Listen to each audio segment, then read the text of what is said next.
one of the very enthusiastic youngsters here is Layah Heilpern, and you're a broadcaster, you're a YouTuber. We met earlier. You've been on GBNews before. I have, yes. Yeah, but we met today for the first time. And you are really wildly enthusiastic about this. Why? Absolutely. It's because, as you mentioned, actually 90% of central banks in the world are currently looking at building central bank digital currencies. So it's not just that they're traceable. The issue with that is the fact that it's actually programmable. So if for whatever reason you say the wrong thing online, you hold the incorrect opinion, that money can actually be programmed to be used against you. So during the height of the pandemic, in Canada, for example, if you weren't vaccinated, what happened is you weren't allowed to spend, go into certain shops. You had to be chaperoned if you wanted to buy certain items. We could get to a point where they say, you know, for the better good of the environment, you know, you're only allowed to spend money on certain items, whether it's, you know, you get a carbon allowance, a meat allowance, whatever it is. And so instead of having to have that chaperone to make sure that you spend the money on those certain things, you can just program the money, which basically eliminates any third party, and it creates a much more efficient type of tyranny. You're suggesting that through central bank digital currencies, governments could effectively freeze our accounts if we say something that politically they're doing it now. They don't like. Right, they're doing it now in Canada. We even just saw with Kanye West, JP Morgan don't want to have him as a customer anymore because he said the incorrect thing. We're seeing it with PayPal.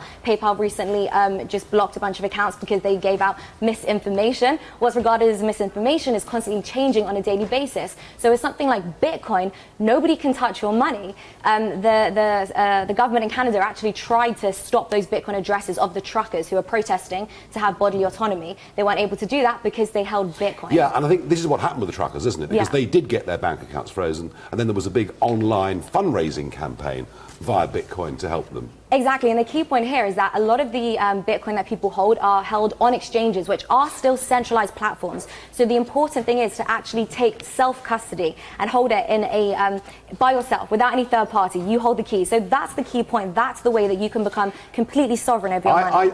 Layah, I understand that, and yet, you know, there are a lot of people out there, and they're probably a bit older than you, and they struggle with modern technology. I would think, you know, 50% plus of the over 40s struggle with some form of modern communication.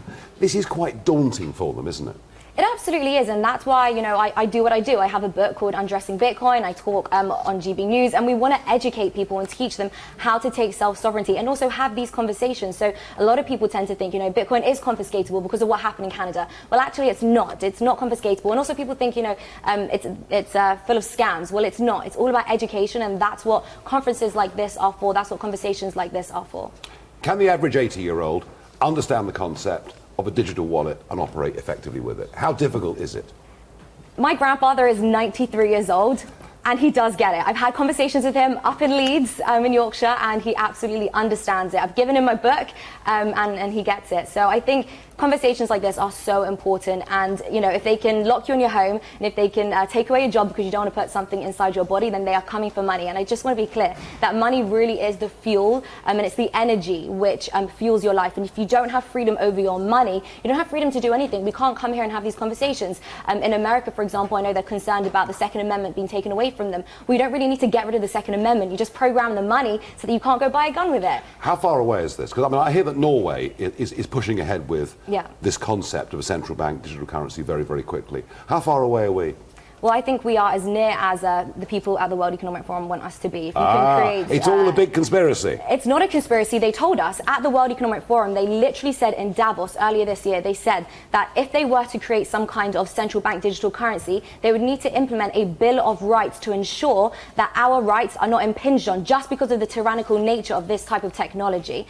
And that concerns me. It concerns me because during the lockdowns, they didn't abide by the Nuremberg Code, which meant you weren't allowed to force people to put foreign substances inside their bodies. So why would they abide by some Bill of Rights which they created to protect themselves? Well, I have to say, Layah, you believe in this very strongly, so this is the future. This is the future, and this is the only way to remain sovereign over your money. It's so important. If you have an opinion which is controversial, please hold Bitcoin, because they are literally coming from your money. Well, the Layah Heilpern message is, and it's a familiar one, it's take back control. That, in effect, I think, is what she's saying. It's a bit like Brexit.